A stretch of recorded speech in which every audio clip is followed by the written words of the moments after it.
El doctor César Nakazaki está con nosotros aquí hablando y en realidad, bueno, por respeto a la reserva de la fuente, vamos a postergar la conversación que hemos adelantado durante el corte comercial respecto al tema del presupuesto y a los manejos del Parlamento, porque aquí cumplimos nuestra palabra y le hemos dicho al doctor Nakazaki que nos interesa su opinión cuando ya la Fiscalía adelantó que la acusación contra el expresidente Ollanta Humala y la ex primera dama Nadine Heredia va ya en abril, que hay simplemente que formalizar unos cuantos documentos y que esto es que no retrocede y que lo que peor que podría ocurrir es ponerlos en libertad, porque esto echaría a perder todo el trabajo efectuado por la Fiscalía.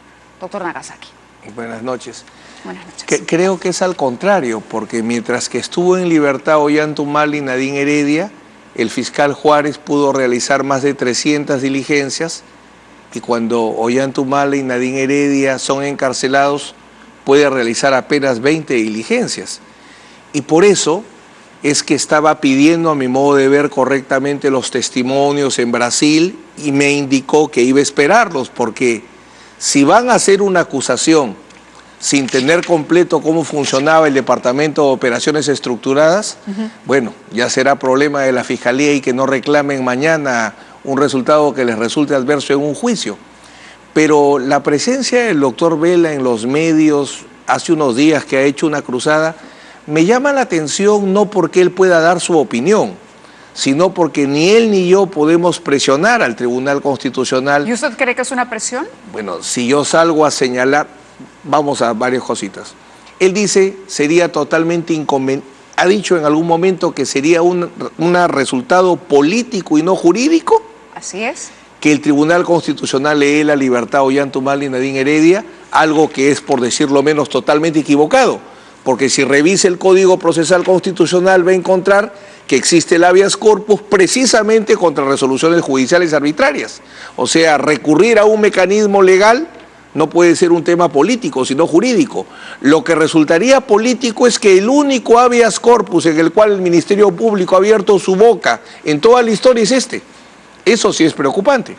Entonces, ¿usted cree que hay una campaña para ponerlo? No me cabe la menor duda, porque de la Fiscalía para presionar al Tribunal Constitucional. No me cabe ninguna duda. El Ministerio Público, y me he cansado de hablar con fiscales de la Nación, donde cuando, por ejemplo, defendía a las víctimas de la discoteca Utopía y luchaba contra medio mundo, entonces decía, ¿por qué la Fiscalía no va a los habeas corpus a defender sus procesos penales? Y textualmente me decían, no nos interesa. En el caso concreto del habeas corpus de Ollanta Humala y Nadine Heredia, la Fiscalía no se ha personado ni con foto ni con escrito. Entonces, la preocupación que no demuestre en el proceso de habeas corpus, viene a demostrar a la prensa. ¿Por qué? Si los abogados, porque fiscales, jueces y abogados somos, discutimos, más aún el Día del Abogado, discutimos en los tribunales. No discutimos en la prensa salimos a informarle a la opinión pública para que tenga una formación en temas jurídicos. ¿Sabe usted que es inminente la acusación que se va a presentar? Sin testigos brasileros y ojo, la pericia contable no está terminada. La Fiscalía presentó una pericia. Nosotros observamos la pericia. Hasta ahora no se levantan las observaciones a la pericia y ahí va a haber otra discusión. Es que ya esta semana es. Bueno, o sea, yo le voy a agradecer mucho, voy a agradecerle mucho a la Fiscalía que acuse sin testigos brasileros y sin pericia. Desde ahora señalo que no reclamen ni piteen cuando en el juicio, sin pericia y sin testigos brasileros. ¿Pericia de? Pericia contable. La pericia contable. Una pericia ¿No se ha hecho la pericia contable? La pericia contable finalmente se presentó, pero de acuerdo al procedimiento, una vez que se presenta la pericia contable, se corre traslado a las partes para que nosotros formulemos observaciones. Los peritos oficiales, que así se llama, tienen que levantar las observaciones. Y si no nos satisface el levantamiento de las observaciones, presentamos un peritaje de parte. Por eso es que la velocidad que ha demostrado la Fiscalía a nivel mediática no se condice con el desarrollo del proceso. Pero si quieren hacer una acusación incompleta, gracias. Semana Santa pues nos da muchas cosas, ¿no? Que para usted está incompleta. No me cabe la menor duda. Aún con la versión de Barata traducida, oficializada, ingresada al expediente. Un Barata que ha dicho que no hay corrupción, un Barata que se ha cansado de explicar que el caso de Ollantaytamala es completamente distinto al esquema de corrupción empresarial que desarrollaron en toda la región y también en el Perú. Si ellos piensan que con ese testimonio van a condenar, yo recomiendo que cambien de anteojos. Hay varias ópticas en Lima y hay muy buenas. ¿Se refiere usted al trato cuando dice que los fondos, o lo que Barata ha dicho es que los fondos que se entregaron para el financiamiento de la campaña de Ollantaytamala fue un pedido, una orden es el término, una orden del PT, una orden del PT. Pero ¿cuál sería la diferencia si el origen de los fondos es el mismo, es la caja 2? Una extraordinaria pregunta, porque los aportes anónimos, que es lo que sostiene Barata que se ha realizado, más allá que nosotros discutamos si se dieron o no, los aportes anónimos en el Perú no constituyen delito. Pero no son anónimos. Un aporte anónimo se llama cuando la persona, el aportante, oculta la identidad u oculta la cantidad. O sea, yo, César Nakazaki, no aporto con mi nombre, sino con Rolando Sousa. Ajá. Otra manera es, yo digo que aporto 100 soles cuando en realidad aporto 1000. La práctica peruana es el aportante anónimo. ¿Por qué? Porque a diferencia de otros países donde sí funciona el financiamiento público, y por tanto si es dinero del Estado hay controles, en el Perú históricamente los financiamientos de las campañas lo dejan a la buena de Dios de cada partido y se vuelve en un país informal una práctica el aportante anónimo, que será una infracción administrativa, pero no constituye ningún delito. Por eso es que para nosotros es muy importante diferenciar supuestos aportes de sobornos. Lo que sí es delito es la inversión, el soborno adelantado. Te doy dinero para luego tener obras. Y eso, si van a utilizar la versión de Barata, lo descarta de plano.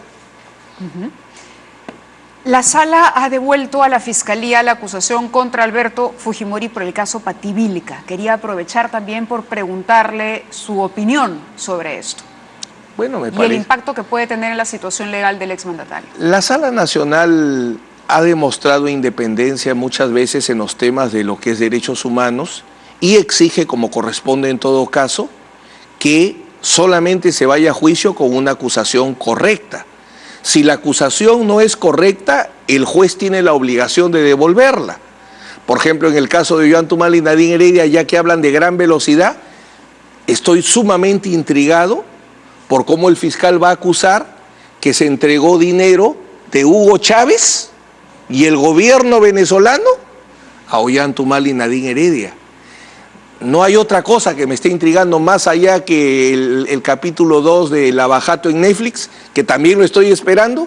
Espero con muchas más ansias saber cómo va a construir la Fiscalía que Hugo Chávez le entregó dinero a Nadine Heredia y a Ollantaytamala, o cómo van a explicar, porque es así, ellos dicen lavado de activos, ahora voy a la parte de Brasil, porque todo proviene de la corrupción. Sí, pero, es el origen del pero dinero. Pregunto, por ejemplo, si Odebrecht en Brasil sobornó a Lula, si esto proviene de la corrupción, Lula también tendría que haberle enviado el dinero producto de los sobornos a Ollantaytamala y Nadine Heredia.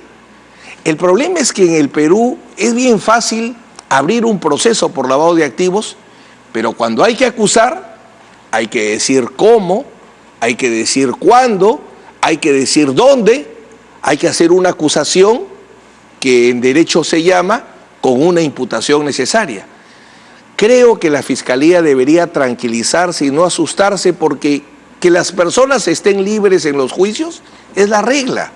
Nada excepcional se produciría si finalmente se pone fin a un abuso de una prisión preventiva. Muchas cosas se han discutido respecto a Ollantaytamala y Nadine Heredia, pero sin algo ha habido consenso o una opinión predominante en la opinión pública, es que hay una prisión preventiva arbitraria. Sí, es cierto, hay un trato diferenciado porque finalmente a estas alturas tendríamos que tener a la señora Villarán y a todos los demás que han sido financiados por Odebrecht en prisión preventiva. O a diferencia de otros quien estuvo yendo a Congreso, Fiscalía, Juzgado durante todo este tiempo siendo presidente y después de es Ollanthumala. ¿Y cómo han pagado una conducta procesal de cumplimiento con una cárcel cuando decían tengo un caso terminado? No lo tenían. Necesito que esté preso para seguir investigando. Libre 300 diligencias, preso ni siquiera 20 diligencias, y ojo que varias son de nosotros. Creo que acá no hay que desnaturalizar. Si es inocente o culpable, será en un juicio con todas las garantías y público, donde se definirá, no con prisiones preventivas, que ya nos están diciendo desde hace mucho tiempo, hay un abuso de ellas en el Perú, y ojalá que la justicia en algún momento se acuerde que es balanza de dos plazos, y a partir de un pronunciamiento esperamos del Tribunal Constitucional diga, señores, la prisión preventiva funciona solo en estos casos. En el resto no, porque sería una pena adelantada. Y la pena recién se impone al final de un juicio, claro, no al comienzo del proceso. En ese caso, ¿cuándo recuperaría su libertad la pareja presidencial? Depende de los términos de la sentencia del Tribunal Constitucional, pero frente a una detención arbitraria, lo que correspondería es que el Tribunal Constitucional, si considera que es arbitraria, diga, termina la prisión preventiva y sea inmediato. Y regresemos al momento anterior, una comparecencia con restricciones. Estamos hablando de esta semana. Eso estamos esperando. Ya se ha vencido el plazo. Entendemos que el Tribunal Constitucional ha dicho que mañana va a conocer este caso. Mañana se va a conocer esto. Eso estaba escuchando, leyendo en los medios y esperamos que así sea. Es decir, mañana tendría, digamos, de acuerdo a la lógica de la defensa, que recuperar su libertad el señor Humala y la señora Heredia. Mañana o pasado mañana, digamos, por los trámites que hay que seguir, bajo la lógica de la defensa. Y principalmente lo que dice la Constitución y el Código Procesal Constitucional. Un habeas, si tú quieres medir, Mávila, si en un país se respeta la libertad, dos termómetros tienes. Un habeas corpus que funcione y una prisión preventiva que no se use abusivamente. Un habeas corpus que funcione significa, si detecto una detención arbitraria, automáticamente o de forma inmediata tengo que hacerla cesar. Eso esperamos del TC. Poco tiempo, pero muy bien. Agotado el tema Humala-Heredia. Le tengo que hacer además una pregunta. Usted ha sido defensor del expresidente Alberto Fujimori. Efectivamente. Es abogado de Ollanta Humala y Nadine Heredia. Y también de Pedro Pablo Kuczynski. ¿Por qué aceptó defender a Pedro Pablo Kuczynski? Porque el más alto honor que hay para un abogado penalista es poder participar en los casos de mayor complejidad de la historia de la justicia penal peruana y evidentemente si algo es difícil en el Perú es hacerle justicia a un presidente. ¿El caso le parece un caso complejo? Todos los casos de presidentes de la República son complejos porque no solo es un juicio político, jurídico, es político, es mediático, es histórico.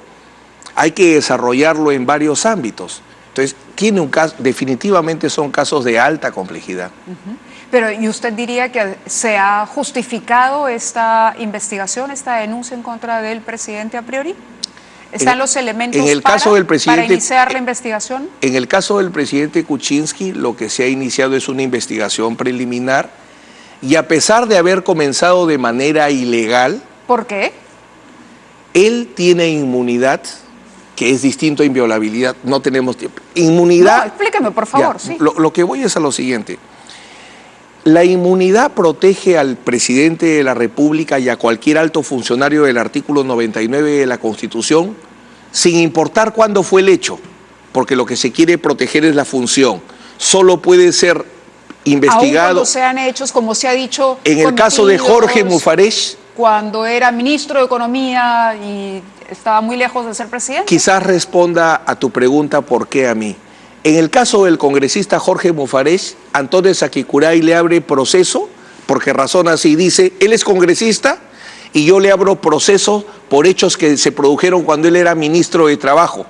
Entonces, hablé del efecto retroactivo de la inmunidad. No me creyeron, fui un habeas corpus, lo gané y terminó el proceso de Jorge Mufarech, a tal medida que al Congreso que no le gustó lo del efecto retroactivo, cambió vía reglamento del Congreso que la inmunidad ya no sea retroactiva, sino sea respecto a los hechos que se dan durante el cargo, pero ojo, solo del congresista. Correcto. ¿Se ha respetado hasta ahora? Entonces, te digo, ¿sí? No se ha respetado inmunidad. Ya. Se dio impedimento de salida sin que exista proceso penal, porque para que exista impedimento de salida, tiene que haber un proceso penal abierto. Y luego, en los... ¿Va a objetar ese impedimento de salida? En plena audiencia del impedimento de salida, por WhatsApp me entero que estaban allanando las casas.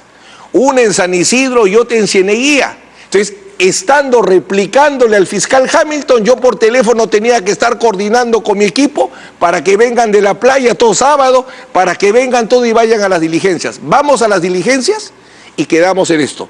Llévense todos los documentos que quieran, que en la investigación vamos a ver si tienen relevancia o no para el caso, sí, lo cual va a comenzar mañana. Correcto. Entonces lo vamos a volver a convocar para poder hablar de ese caso. Mucho gusto.